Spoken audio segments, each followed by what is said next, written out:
कैसे हैं बच्चे लोग। आज हम आपके सामने फिर एक बार लेके आए हैं साइंस अनलॉक चैनल, जिसमें हम आज बात करने वाले हैं लाइट चैप्टर के न्यूमेरिकल के बारे में। क्योंकि अभी तक हमने जो पढ़ा था वो क्या पढ़ा था, वो हमने पढ़ा था लाइट चैप्टर की थ्योरी, है ना, कॉन्सेप्ट। अब हम क्या करेंगे, कुछ न्यूमेरिकल पे डिस्कस करेंगे, ठीक है।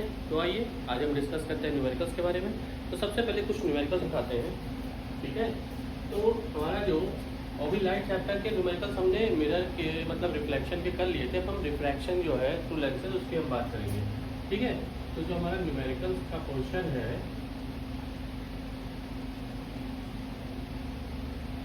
Basically class 10 refraction of lens का है।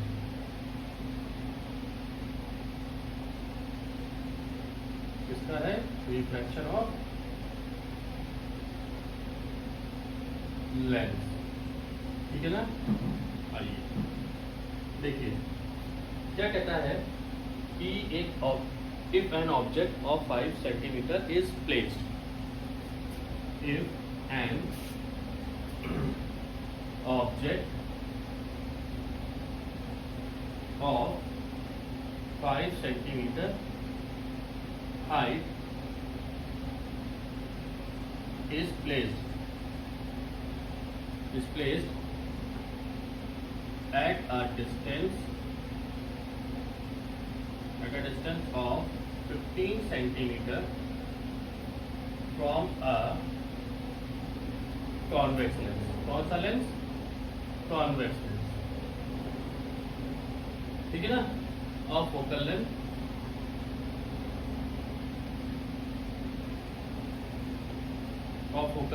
(10 centimetre. Sorry. Find the position, nature and height of image. Nature and height of image. देखिए नेचर तो आपकी पता चलती है कि वर्चुअल है, इरेक्ट है ना, किस तरीके से है, ठीक, इन्वर्टेड है ये। तो हाइट ऑफ इमेज, एक चीज मैंने आपको बताया था, ये आपका एक पहला न्यूमेरिकल है, ठीक है। तो मैंने आपको बताया था कुछ चीजें, क्या बताई थी कि जो हमारा कॉन्वेक्स लेंस होता है, यहाँ पे जो न्यूमेरिकल में कहा गया है वो कौन सा लेंस कहा गया है। देखिए यहाँ पे कहा गया है कॉन्वेक्स लेंस। कौन सा लेंस कहा गया है? कॉन्वेक्स लेंस कहा गया है। तो भाई जब हम कॉन्वेक्स लेंस की बात करेंगे तो इस तरीके से लेंस है हमारा, और ये लेंस जो होता है अगर इंफिनिटी से रेज आती हैं तो ये क्या करता है, सभी रेज को फोकस कर देता है फोकस पॉइंट पे, मतलब कन्वर्ज कर देता है फोकस पॉइंट पे, ठीक है। तो ये converging mirror, converging sorry lens होता है। कौन सा लेंस होता है? ये कन्वर्जिंग लेंस होता है, ठीक है ना। ये कैसा लेंस है? ये कन्वर्जिंग लेंस है। तो अब जब ये कन्वर्जिंग लेंस है तो सबसे पहले तो एक चीज याद रखिएगा, जब हम सॉल्यूशन करेंगे तो देखिए लिखने का तरीका पहले मैं आपको बता दूं, क्योंकि आप बोर्ड स्टूडेंट हैं, आपको लिखने का तरीका बार बार मैं बता दे रहा हूँ, कुछ अलग होना चाहिए, तभी आप मार्क्स अच्छे पाएंगे। और दूसरी सबसे बड़ी बात यह है कि अब की बार कुछ जो इस बार का जो बोर्ड है क्लास 10 का, उसमें कुछ चेंजेस हैं।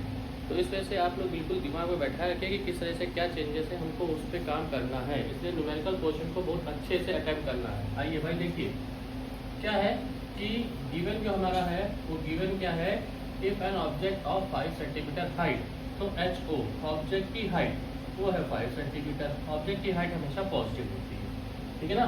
इस place at a distance of 15 centimetre. तो जो U होता है वो हमेशा निगेटिव होता है, ये भी याद रखिएगा, ठीक है। और जो फोकल लेंथ होती है कॉन्वेक्स लेंस की, कॉन्वेक्स लेंस की फोकल लेंथ, क्योंकि ये सारी की सारी जो इसको इधर की तरफ फोकस कराता है, तो जो फोकल लेंथ होती है कॉन्वेक्स लेंस की वो पॉजिटिव होती है, ठीक है ना। वो क्या होगी? पॉजिटिव कितना? 10 सेंटीमीटर।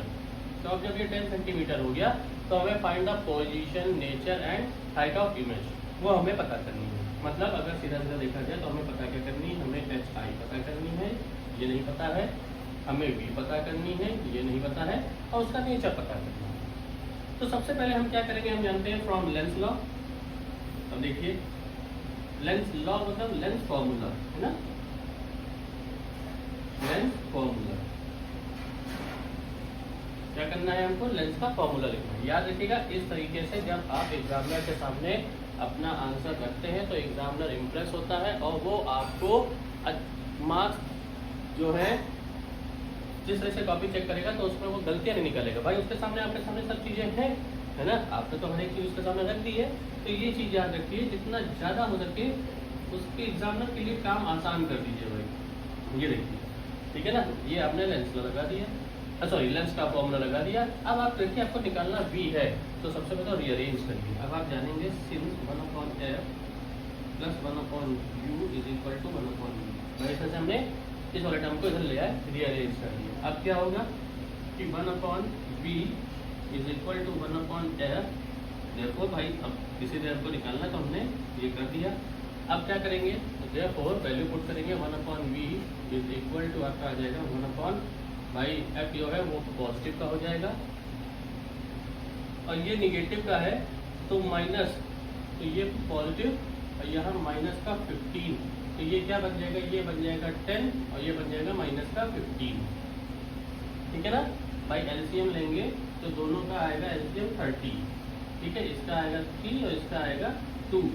ठीक है, 1/v, 1/v, तो 1/v आपकी कितनी आ जाएगी 1/30। अब देखिए नेचर कैसा होता है इसका, रियल और इन्वर्टेड। ठीक है, v की वैल्यू हमेशा पॉजिटिव आती है, तो देखिए v आपकी कितनी आ गई, पॉजिटिव की 30 सेंटीमीटर आ गई। ठीक है, तो ये आपका पहला आंसर हो गया v। ठीक है, v आपको पता चल गया।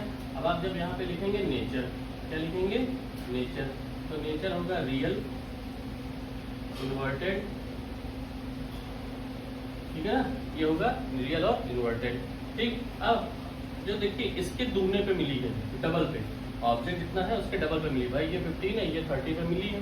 अब याद रखिएगा यहाँ पर भी करता है डबल ही आए, तो आप क्या करेंगे, सिर्फ आप ये करेंगे कि m इज इक्वल टू होता है v/u is equal to hi/ho।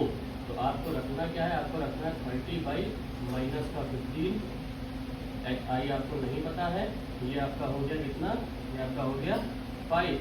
तो अब आपने कितना कर दिया 2। ठीक है, तो देखिए आपका hi कितना आ गया, hi आपका आ गया माइनस का 10 सेंटीमीटर। तो इसका मतलब क्या हो गया, अगर हम बात करें रियल, इन्वर्टेड और डबल साइज ऑफ ऑब्जेक्ट। ठीक है, डबल साइज ऑफ ऑब्जेक्ट, ये आपका हो गया आंसर। इस तरीके से सॉल्व किया जाता है। कितने नंबर का न्यूमेरिकल आएगा, मैं फिर कह दे रहा हूँ, ये न्यूमेरिकल अगर आपका आता है 3 मार्क्स का, तो आपके पास आधा मार्क्स, आधा मार्क्स, आधा मार्क्स, आधा मार्क्स, 2 नंबर हो गए, फिर आधा आधा इस पे हो गए, ये आपके हो गए 3 नंबर। ठीक है, तो बच्चों क्वेश्चन जब भी सॉल्व करें, न्यूमेरिकल जब भी सॉल्व करें तो इस तरीके से सॉल्व करें। ये है न्यूमेरिकल सॉल्व करने का सही पैटर्न। ओके।